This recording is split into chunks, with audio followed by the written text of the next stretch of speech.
නිලාවේලි වෙරළ තීරයේ සිදුවන පරිසර හානිය දිනින් දින ඉහළ යමින් පවතිනවා. මෙම හානිය වළක්වා ගැනීම සඳහා ඒසියා ඇසෙට් ෆයිනෑන්ස් අපි අපට ලබා දිය හැකි දායකත්වය වෙනුවෙන් ඉදිරිපත් වුණා.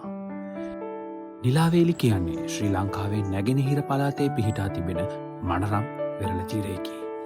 දෙස් විදෙස් සංචාරකයින්ගේ නොමද ආකර්ෂණයට පාත්‍රන මෙම සුන්දර වෙරළ තීරය මේ වෙන විට දැඩි තර්ජනයකට මුහුණ පාලා තියෙනවා. ඒ අවිධිමත් කසල පැහැර කිරීම නිසා වෙරළ තීරය අපිරිසිදු වී විනාශ වී යාමයි. එමගින් නිලාවේලි වෙරළ තීරය අපිරිසිදු වී ආකර්ෂණය අඩු වෙලා තියෙනවා වගේම වෙරළ තීරය අවට ජෛව පද්ධතියටද බලපෑම ඇති වෙලා තියෙනවා.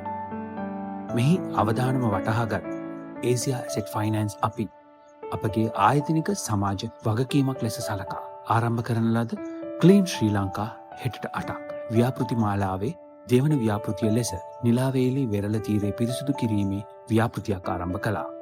ඊට ප්‍රදේශවාසීන්ගෙන්ද නොමද සහයක් ලැබුණා. නිලාවේලි වෙරළ තීරය පමණක් නොව ඔබ ජීවත්වන ඔබ අවට පරිසරයේද කැලිකසල නිසි පරිදි බැහැර කිරීම ඔබගේ වගකීමක්.